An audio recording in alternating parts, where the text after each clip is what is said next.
Welcome to Breaking Bread. It's a delicious weekly serving of conversation and cuisine. I'm your host, Tiffany Bacon, and every week we'll broadcast from a different restaurant, eatery, or chef's kitchen, where delicious delights and curious conversation is on the menu. We broadcast on Word Radio, 900 AM and 96.1 FM in Philadelphia, and worldwide online at wordradio.com and all Word social media. And welcome to today's edition of Breaking Bread. I'm Tiffany Bacon. Thank you so much for joining me. We're right here on WURD Progressive Black Talk Media. 2025, all new episodes, and we're here. I call this our Blue Studio because that's what it's going to be for a little while. In the Blue Studio, I am bringing you a very fantastic guest, and we're having some food. I'm going to tell you where we got the food from today. But our very special guest is a dear friend who is not only a choreographer, she's like a dance educator. She can educate you on music as well, but she is the kind of artist that you really need to get to know, and hopefully we get to know a lot about her today while we enjoy some fabulous brunch. Her name is Sanchel Brown, and I welcome you to Breaking Bread for the first time. Hey, lady. Hey, thank you so much for having me. No problem. Thank you for allowing me to have you as a guest on our brunch show. Absolutely. Yes, ma'am. So, our food comes from a restaurant in Germantown. In fact, it's on Germantown Avenue. I'll give you the exact address in a little bit. It's all the way live. And I know you have a very specific diet. Yes. You do all the live things, all the things to keep you healthy. And so we're going to talk about this meal that we have today.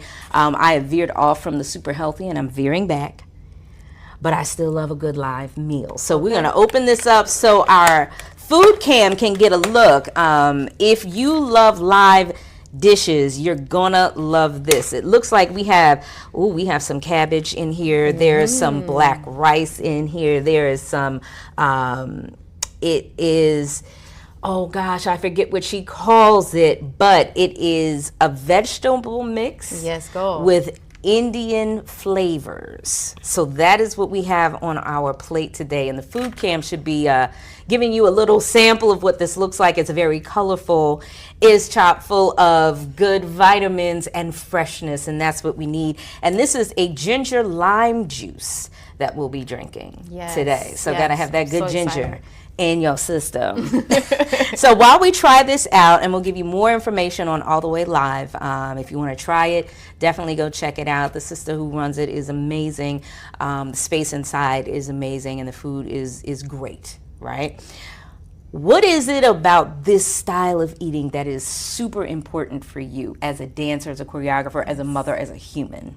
Well, that's a great question to start off with because food is like one of my love languages. Yes. And I think being able to have the flavor and then also knowing that I'm taking care of my body. You know, I always have seen these women who are like on Instagram and Facebook, and they're like in their 60s and they still look like they're in their 30s. And that always really gave me a lot of inspiration to eat right and take care of my body while I was young. And I think it's paying off because I'm starting to get past the 20s. So I'm like, all right, we got to keep it right and keep it tight. Ma'am. So, you know, I think just being a part of the profession, and then also just thinking about longevity. That's why I tend to eat healthier for the most part. That's awesome. We can go down a rabbit hole on when and why diets change, and not to shame anyone, because hey, I have had a lifelong battle with food and weight and everything else, and a good bit of that comes from what's happening in your mind. You know, if you are stressed, if you are experiencing depression, everybody has a coping mechanism, and some of it is healthy and some of it is not.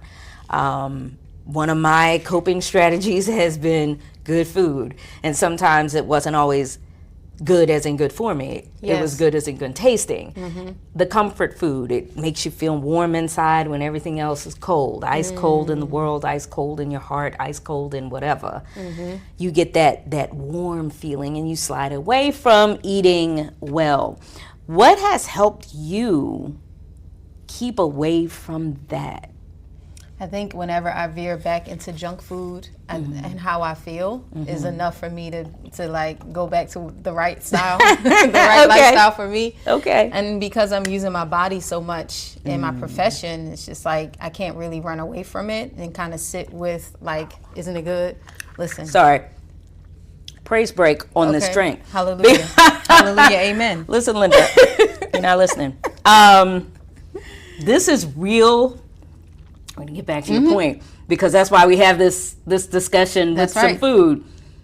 This is like fresh pressed ginger with fresh squeezed lime. It is like so on point. It just woke up my whole palate. Like everything is awake. It's tingly, which is so awesome. Now, you already took a dive into the food. Tell me about this, because I'm about to try it in a second. Oh my God, so much rich flavor, because you got the black rice, so you're not dealing with all the carbs and extra ingredients and additives that they put in a lot of rice. So like I said, it tastes good because of how they put it together, but it's also good for you, so you don't have to feel so guilty if you have those days where you, rice. Emotionally eating, but you're eating the right stuff. Oh, wow. Yes, and the vegetables, I can't identify what the spices they use, but they do use, what is described on the website as an Indian spice. So, like cumin, and there's other things that are in there that are so flavorful. It just, here's the thing about live foods. It really does make you feel alive. It wakes everything up. I feel like my cells are just like, hey, let's go. Right. We're popping. Unlike eating stuff that's like filled with chemicals, you feel heavy and down, and I need a nap, and it doesn't last long either. It does. Those cheap fixes, they don't last long. So and then you need something else in an hour or less. Yes. So let's talk about you. You are a dancer, you're a choreographer, you're an educator. Talk about your journey in the profession. I know I'm going to give you a chance to chew. Yeah. By the way, while she's chewing, just to remind you, this is Breaking Bread on WURD, Progressive Black Talk Media. You are... If you're able to see us, then you're watching us on Facebook. So make sure you tell a friend to check us out on Facebook, or, of course, our website, wordradio.com. That's where you can see all of this fabulous food and see the people that are talking. Yeah. So, yes, how did you start on your journey? Well, I started in my living room. My mother was my first audience member. And, I came from a very musical family. My parents have their... pretty much a good gap in generation. So the type of music that I was listening to when I was growing up was ranging all the way back from the 60s all the way up through the 80s. And my mother was like my DJ. She would always give me these dope tracks to dance to whenever I needed to create solos.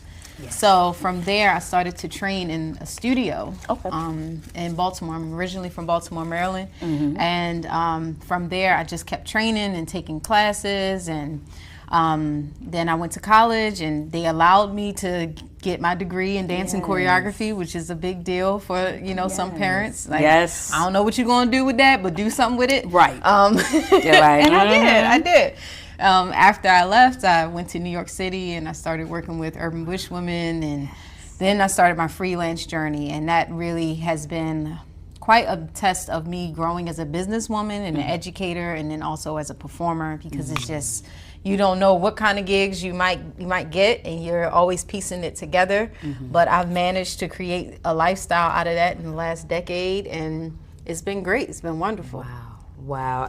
First of all, that's super inspirational, because a lot of parents will tell their kids, that's awesome that you love this arts thing, this dance thing, this acting thing, this whatever thing in the creative and performing arts, but you need a job with some benefits. Yes, with the benefits. With the benefits. And then as you get older, with the pension.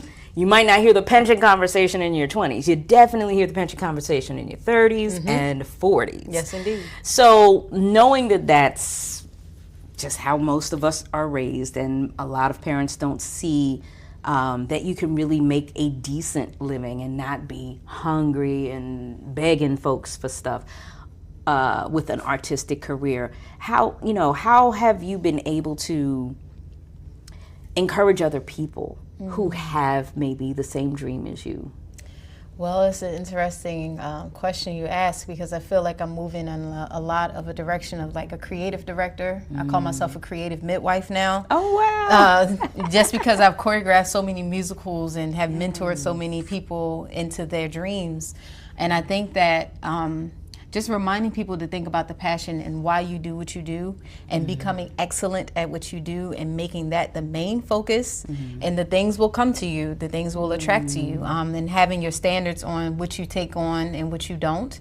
And over time, you kind of get your own rhythm and your own system, of how to do it. So I think just anybody that's going after their dream, just remembering why you do what you do and keeping that the nucleus is so important, because if you get too caught up in the capitalistic machine, that's important. You do have to make ends meet. You gotta eat. But you don't want to stagnate and and never evolve. And then decades down the line, it's like I didn't really grow. I didn't really evolve, or things can dry up because it's like the flavor of the week can change in just a minute. So yeah, I think that passion and that work ethic is like the core of it all. Yeah.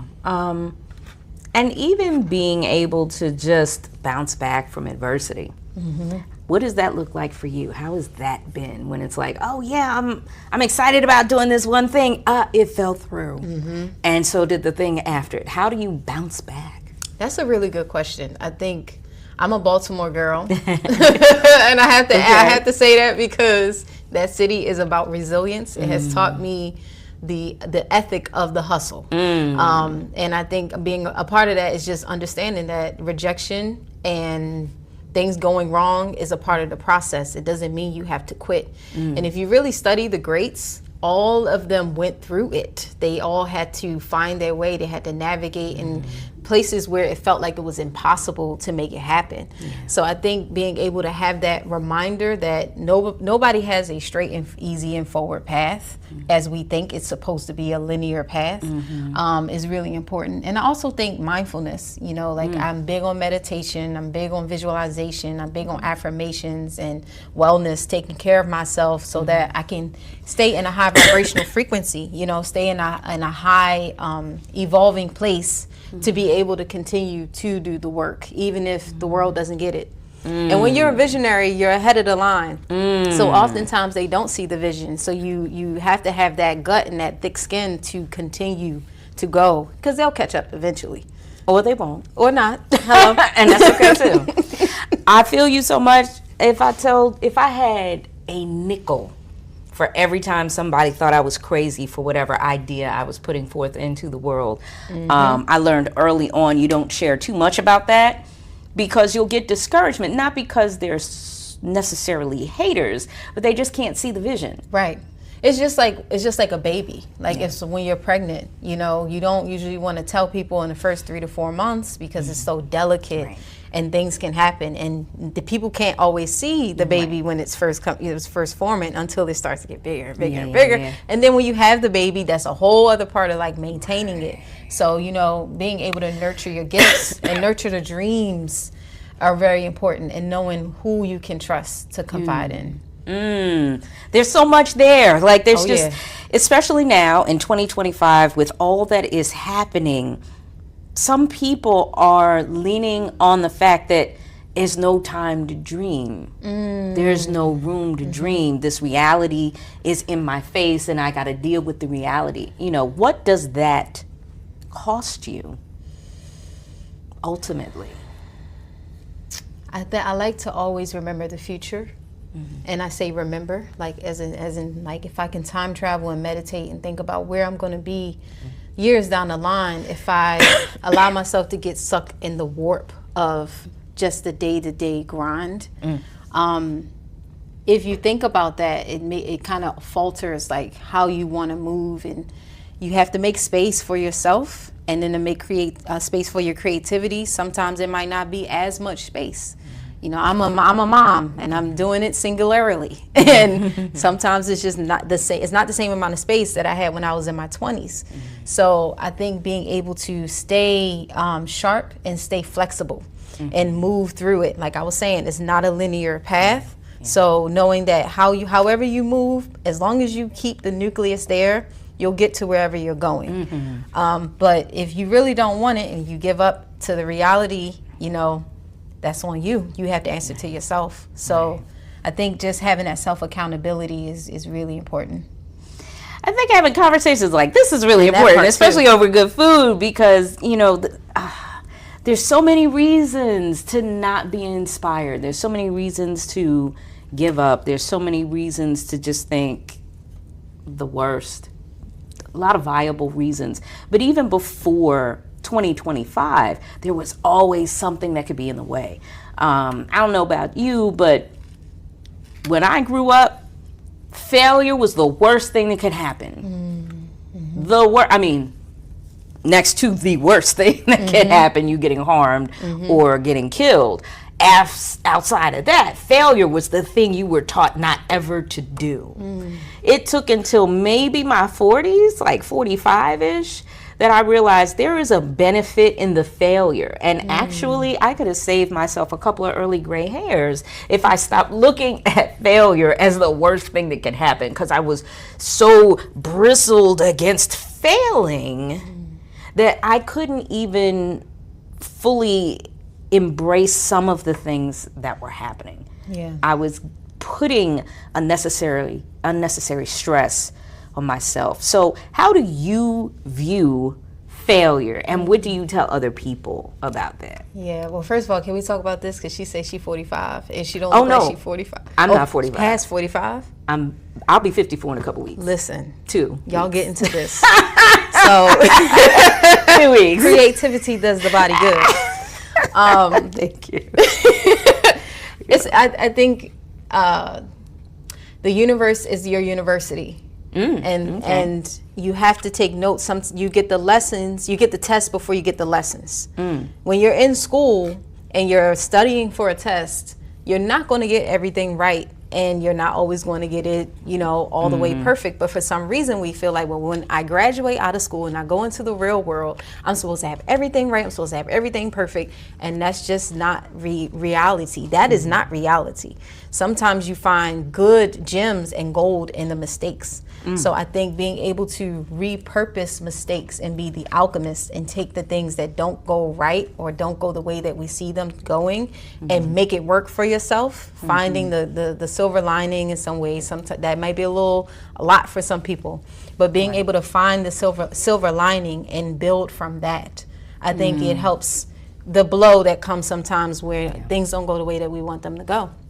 That's life. Even if you do all of, quote unquote, the right things, right, and it still ends up busted and it still ends up in a bad situation. Oh man, I'll tell you, that's like one of the hardest lessons to learn, when you have things go well, not always your way, but go well for a long time, and the first time it doesn't go well, even after you did all those things. Like, that space is a hard space to navigate. It's a hard space to navigate. But I think a lot of that is societal pressure. It's like, these are the right things. This is the right way. This is how you should live morally. And there are moral ethics and codes that we want to live by to be good human beings. But one thing that live performances taught me is sometimes you got to do it over and over and over again. And you need a tech rehearsal. And a tech rehearsal is like 12 hours long. Why is that? Because we want to give ourselves enough space to make the mistakes so that by the time showtime comes, we've perfected it enough to be presentable to the audience. So what is really truly the right way? It's your way. You just got to make that path and know, like I said, be flexible and keep it moving. What does that mean? Be flexible, because I feel like that is a situational situation. It is a situation. I like those words. It's a situational situation. It is.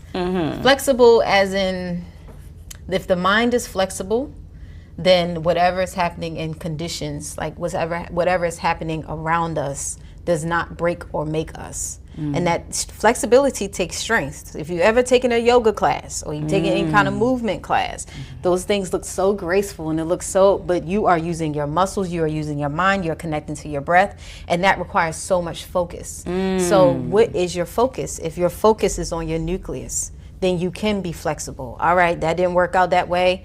The sooner I can move past the way it should have been, the sooner I can get to the way it should be. So flexibility, movement, allowing yourself to be supple, I think that is a great way to navigate through life. And you mentioned when you keep talking about the nucleus, you can also reference your mind in that, because my mom always has said, whatever you believe, you're right.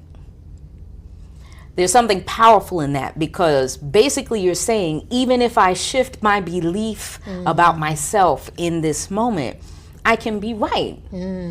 Whether that's good, bad, or indifferent. Yes. So if I shift okay, this is my situation, this is my experience. If I look at it as this is a terrible experience, yes, it is a terrible experience. If I shift my perspective and say, this was not ideal, however, I can make this out of it, or I have learned this from it, or add whatever you want to add to that. That is shifting the experience. The experience remains the same, but how you relate to it, you can always change. Let me hear a little bit more from you about that. I love that you said that. It makes me think about play. You know, like when you play cards, you get the cards that you dealt with, and you got to make it work.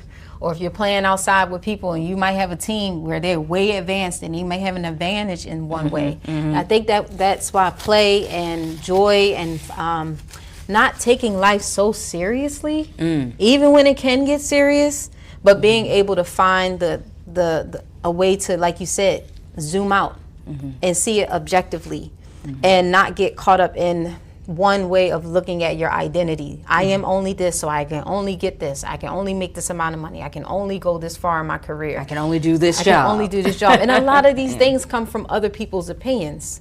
So being able to know yourself and really be strong in who you are, the core of who you are, and know how to zoom out, like you said. Okay, I'm gonna make this move. This is my next play. This ain't work out. I'm gonna do this, and then from there you just keep piecing it together. At least that's how I've been able to just keep it moving. You know. Yeah. Got to find a way to keep it moving. Got to find a way to be respectful to yourself. Yes.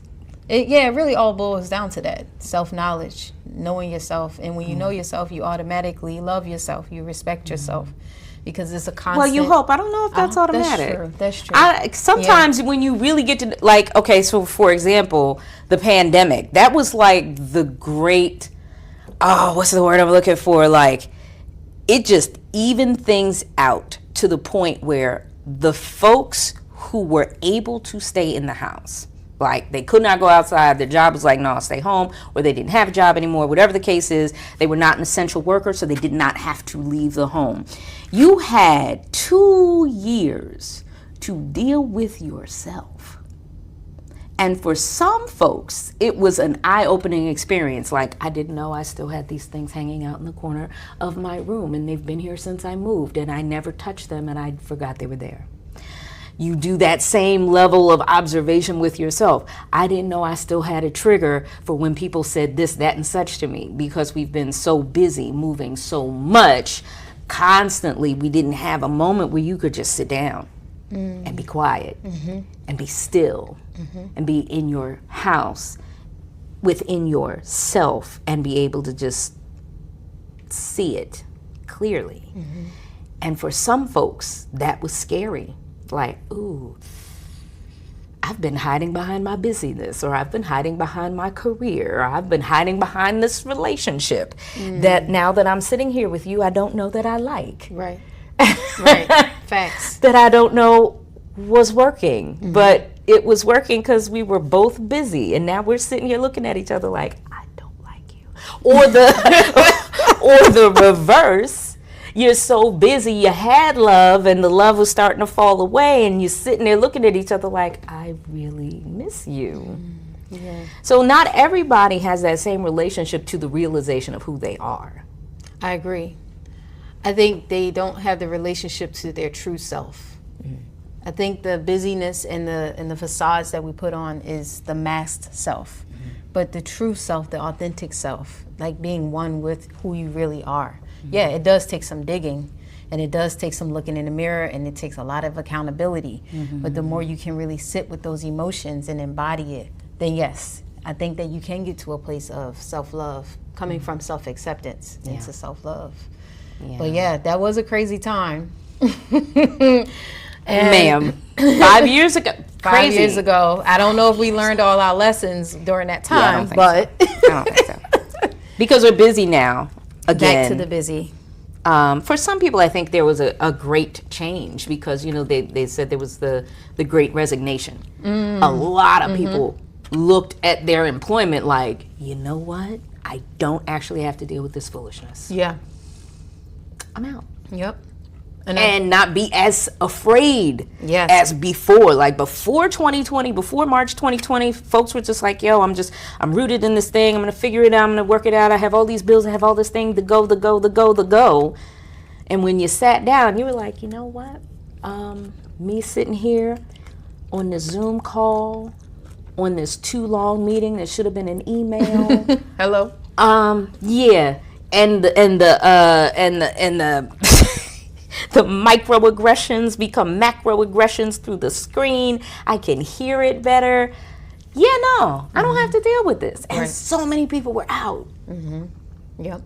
Started Checking businesses. Or just said, I had a little money saved. I'm just not going to do nothing for a little bit, actually. How about that? How about I'm going to lean on this money I've been saving and I'm going to check out. And I think for some folks, that was the best thing they could have done. You get a reset. What was that for you as a creative?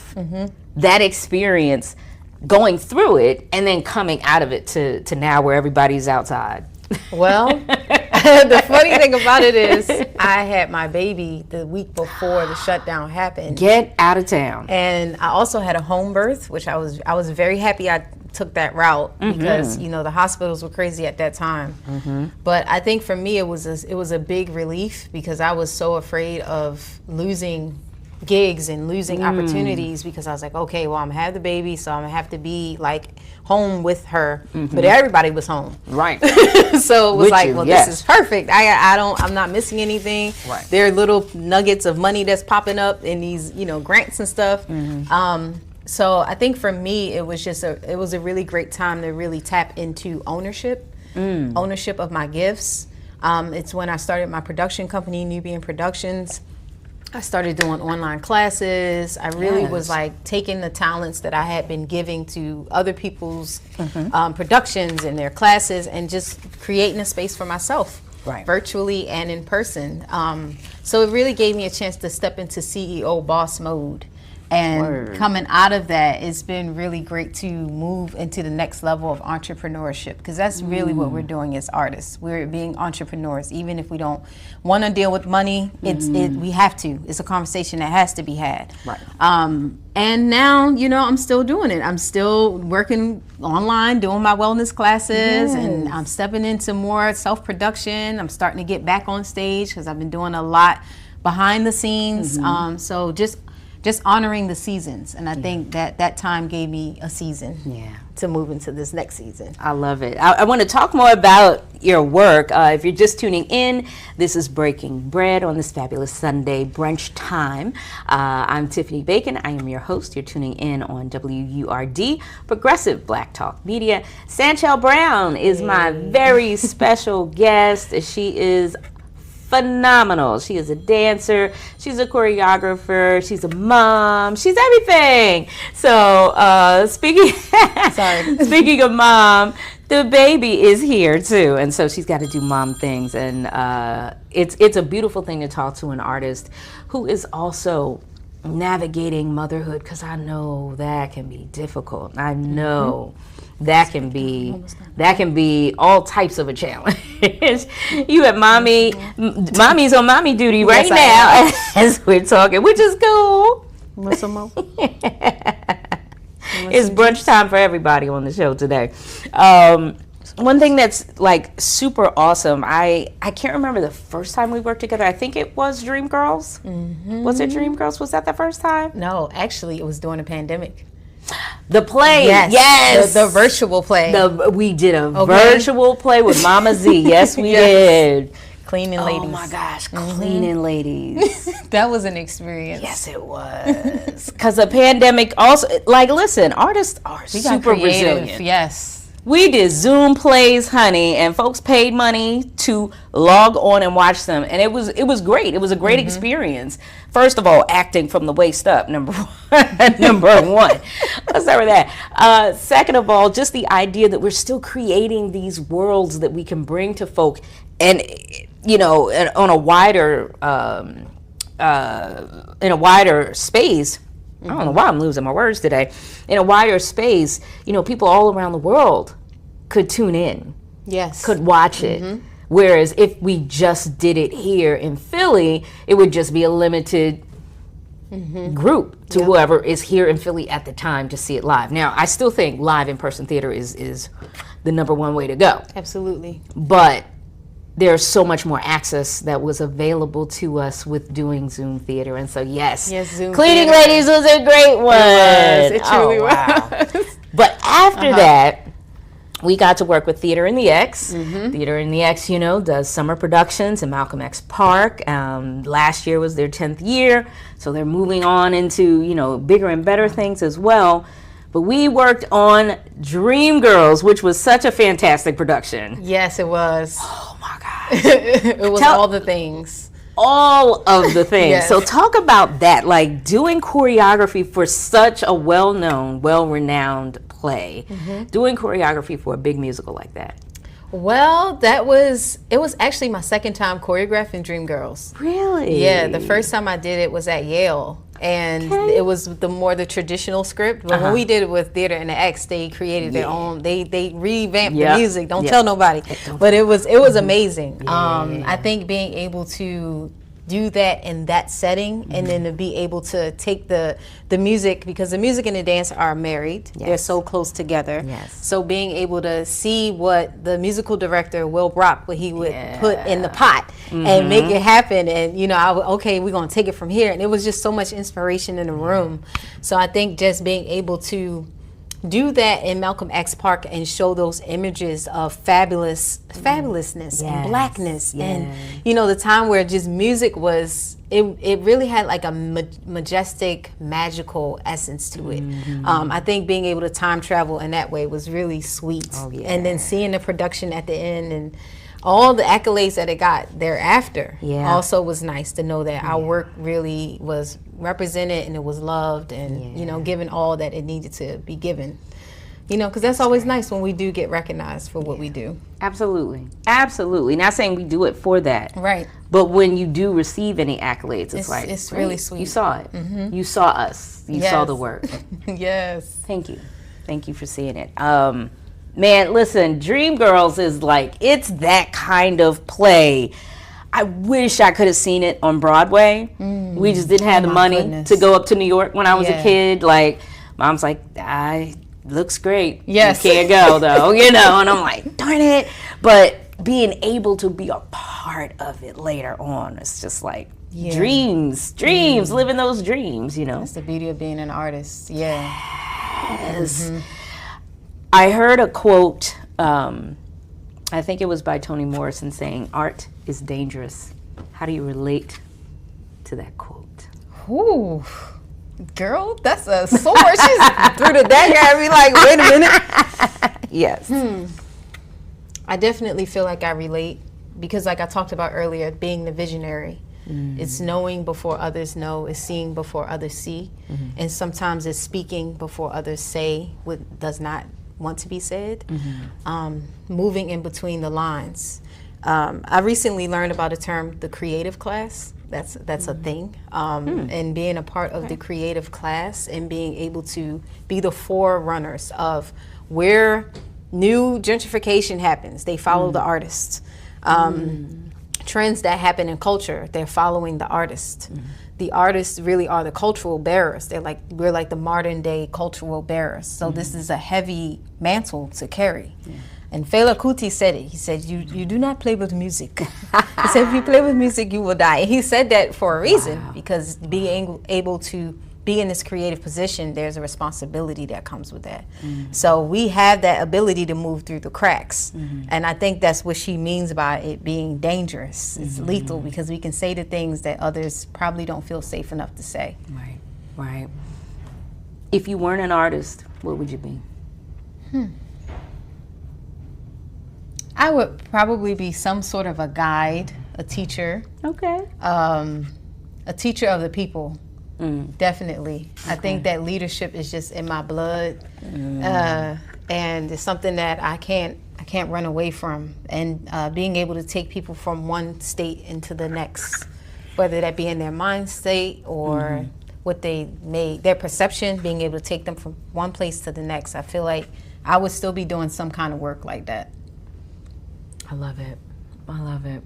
Let's get back to this food. Come on now. Ma'am, I'm listening to you, but I'm getting a whiff of all of the herbs and the spices, and this okay, the onions and the cabbage and all of this, it's just giving delightful.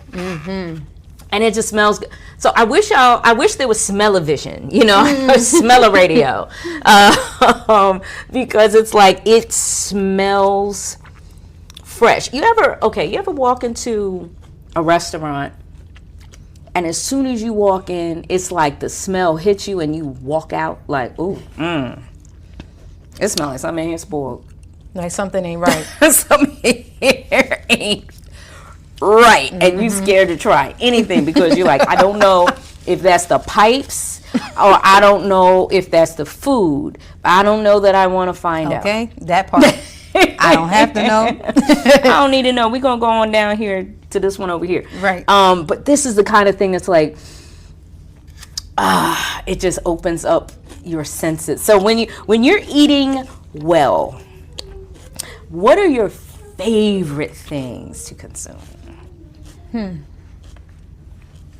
Definitely fresh juice. I love fresh juice. I love a really good salad, not a side salad from TGI Fridays where they just throw croutons and a lettuce and a little tomato, and I need a salad with some love in it. You had to call that out. Okay, listen, hilarious. I'm sorry, no shade, but I think a salad from sweet green, one of those, so you can build your own. And I love what makes the salad good for you though? The salad has to have crunch. It might need to have some savory, sweet, different flavors. Okay. So throw some could be carrots, corn, beans, mushrooms, and how you prepare the mushrooms before you not just throwing them together in a salad and that's a salad. That's to me what massaging the lettuce and really putting your love into your food. I think that's what makes a salad superb over the side salad. Got it. Got it. And the dressings too. We can get into the dressings. Yeah, let's talk about what's your favorite kind of dressing? I love the green goddess dressing. I'm not really a balsamic kind of person. You're not a vinaigrette person? Nah. Okay. I mean, if it's available, I'll take it. But I like sweets. I like sweets or sesame kind of flavors. Those really I like those stand sesame out to me. gingers. Yes, the sesame ginger, so good. Sesame ginger, if I have little mandarin slices in it. Yes, and when you put the fruit in there, then we on a whole nother level. But certain fruit though, because unfortunately I can't have strawberries anymore.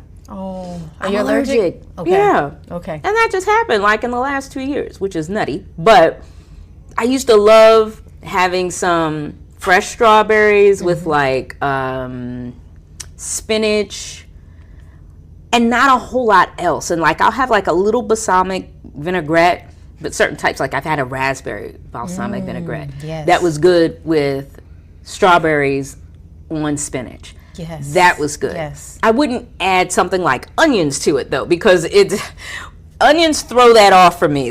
If I'm going to have fruit in the salad, I don't want onions. Right.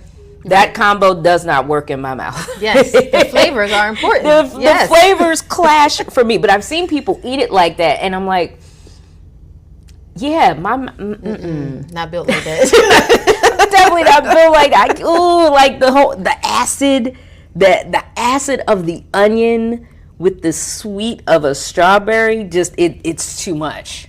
Two different worlds. I agree. Completely different worlds. And yeah. Now I haven't tried like a pineapple on a salad though. Oh yeah. I've not tried that, but I think that depending on what else is in there and what type of green you use, that sounds like it could work. If you could put it on pizza, I'm sure you could work it out with a salad. But there's something though, like it's too citrusy. Well, like I have had pineapple on pizza, like the Hawaiian pizza or whatever it's called, and it was good, but it was something about the pineapple tang with the tang of the tomato sauce that works versus what I think, because I haven't tried it, what I think the pineapple tang with like with spinach. Like to me, like if there's no other balancing thing, like some bread, like I think that might have the same effect as strawberries and onions and the same thing. Well, you know what is good? Mangoes in a salad. I have had mangoes in a salad. Certain kinds of fruit that go well in salads. I feel like you wouldn't put a cantaloupe in salad. I think that's a little too messy. Too far. I think it's a little too messy. Yeah, but like a mango, the strawberry, even the blueberry, and you throw some nuts in there, like walnuts. Listen, we can hold off on the nuts. we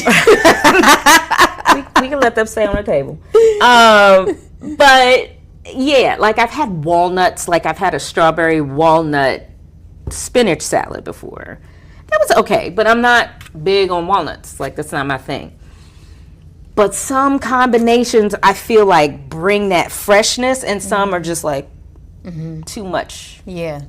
Too much. And then it depends on what else you're having with it. So like if you have all this acid from certain fruits, then you don't want to go have like a soda. Right. You're going a little too far on both ends. You don't want to have a soda, or you don't want to have orange juice. Like even, you know what I'm saying? I feel like that too is too much. Like, so how does your palate work when you go out and you go to brunch and you're at a place that's like, yeah, this is my kind of food, I don't have to worry about additives and all this other sort of thing? How do you pick your pairs? How do you pick what you drink to match what you're ordering from the menu? Well, that's actually an excellent observation, because there's a such thing as food combining. And technically you're not supposed to put your vegetables and fruits together. Like it's not good for your digestive system. And then there are certain fruits you're not supposed to eat together. So like citrus fruit, like oranges, you wouldn't really necessarily put that with a sub-acid fruit, which is like a mango. Like it could go deep. But I kind of think about like the flavors that live in the same world, and that's kind of how I'll choose like what I want to eat. In a place like All the Way Live, you know, they've really broken this down to a science where they know the flavors that go together. They have the platters that's already there. So you like, even with this, you got your tangy, you got a little sweet, you got a little saucy. Like it makes you feel like, okay, I've had a meal, I'm satiated, even though it's vegetables. So I kind of try to keep them in the same world. And that's how I go with it, go along with it. Interesting. So where do you go to, for someone who knows nothing about food combining, where do you go to find the information? You can Google it online. But how do you trust? You know, like people can say, you can Google it, but how do you trust what comes up? Like, how do you choose what site to go to versus what site not to go to? Well, I would definitely say looking into more alkaline-based guides have been helpful for me, not just looking at vegan on a whole big spectrum. And also Ayurveda is also a great tool. Like you can find out your actual body type and what works best for you for digestion. So those tools have helped me, even when I've been helping others. Like if they're trying to change their diet, I'll give them those tools. Like these are the alkaline foods. If you're really dealing with something hefty, then you might want to start there, so you see the things that kind of keep the blood stable, and then you can kind of venture off if you want to have like the slutty vegan, or you know, just don't do it too much, because it's just as bad as if you were just eating that, you know, I don't know, is it just as bad as McDonald's? But you just don't want to go too far. I'm sure. If we eating for health, then just kind of keeping within those guidelines is where I would start. And then you can make decisions based off of what your body is telling you. Like, okay, I think, you know, Dr. Savy said no broccoli, but I need no broccoli. Okay, you make those decisions after. All right. For people who are listening who are like, that sounds cute, but I can't give up my rack of lamb, or I can't give up my ham sandwich, or I can't give up my certain soda brand or what have you. What do you say to folks? You know, do you just say, you leave it alone, like in 2025, you're like, hey, I'm gonna let people just go do what they do? Or do you actually try to provide some guidance? Well, if the person really wants to change their diet and they still say that, then I would just offer, well, maybe what if you tried it for 3 days? See how you like it. See how your body feels, and then you can make a decision after that. I think that fasting is a great tool if you're trying to shift from one lifestyle into the next, and it also helps you to break the chains from food and your vices and the things that you like to have all the time. We shouldn't be slaves to anything, to food, to vices, to technology. You know, that's the ultimate goal, is that we are not bound to these things, because you know, eventually you can't take it with you. So I think kind of zooming out and thinking about the bigger picture when we say, well, I can't let go of these things. That's an addiction. Even if it is food, that's an addiction. So being able to kind of wipe the slate clean with a fast, I think it's a good way to have a fresh start. Now, fasting, you know, there's different types of fast. There's fruit fast, juice fast, no meat, but everything else fast. What type of fast are you talking about? No food at all, no water at all? What type of thing are you talking about? If someone is just starting out and they've never fasted before, then I would just take away a food group. Like you said, like no starches or no meats. Right. If you're a little bit more advanced, then maybe you could go all the way into a water fast or a dry fast. But the body has to be ready for that, because you don't want to hurt your body, because you can do that. So just starting to kind of dwindle, starting off with like the things that you know, okay, gluten is not my friend. Maybe I'm take a break from gluten for 21 days and just see what happens. And then from there, you know, you can make decisions. But I think fruit fasting and juice fasting, those are just as effective as, you might have to fast a little longer than you would like a water fast, but it still gives you the result. Yeah. And based on your activity level, because I'm pretty sure that will also be a harmful thing. You're not consuming enough calories, and yet you're super busy. What are your thoughts? Yeah, definitely. Busy as an active. Yeah, absolutely. During a fast, you kind of want to chill, like a little bit more.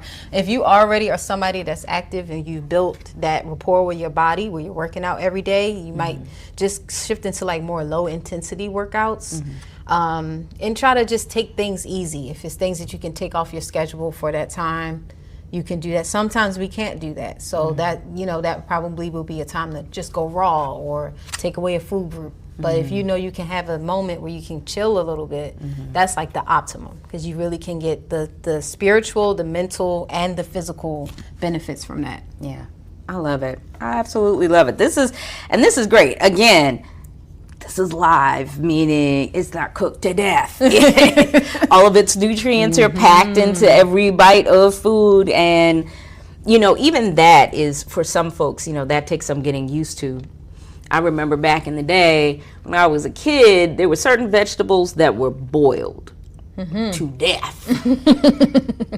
They were no longer green, they were like brownish, because they were boiled to death. But then you got the pot liquor, so you got your nutrients if you drank the juice after. But not everybody continued with that. Like you just eat the vegetable carcass and the water goes in the sink, and that's the end of it. Why do you think it takes some people a while to get to eating stuff that has not been boiled down or roasted down or anything? It's literally live, throw a little seasoning on it, mix it with the sauce, and there you go. Well, it goes back to reality, the real reality, authenticity, natural way of living. We're so far away from that. We are so far away with the technology, how we travel, everything's fast. We're standing on rubber all day long. We're not connecting to the ground. So I think that being able to return back to that natural life, it does take a lot of unlearning and decolonizing and decompressing. So it is very psychological. Yeah. And I think that if you can't deal with the mindset of it, then it can be like an uphill battle. Yeah.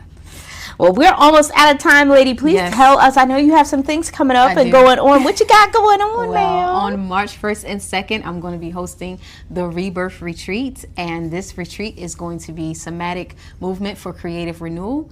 So we're going to be doing 2 days of dance ceremonies as well as creative mother minding. So if you have a creative project or even a passion project, if it's you are the passion project, we're going to work through your energy centers to help you clear and open yourself up. And then we're going to plan and get it together and get ourselves into alignment so that when we move into the spring, the real new year, you're ready to go. So y'all can check that out. And I also offer one-on-one sessions. So for creative consultation, choreography, performance work. But you can find all those things on my Instagram. You can reach out to me on Instagram and connect with me there. And you can reach out to me at my email, sanchelbrown@gmail.com. Fantastic. Diva, thank you for joining me for brunch today. Thank you so much for having me. This was amazing. Yes. You are amazing. You, girl, it's all you. Thank you. I appreciate you so much. And we gotta go, y'all. This is great. Make sure you check out All the Way Live in Germantown. Please make sure you check them out. If you love live food, if you love good food, if you love healthy food, you're gonna love this right here. It smells good and it tastes good. Lots of good crunch, lots of healthy packed into this one little meal. So go check it out. Much love going out to my producer, Nicholas Steptoe. Thank you for all that you do. Hey, have a peaceful, positive, and productive day. We will catch you next time.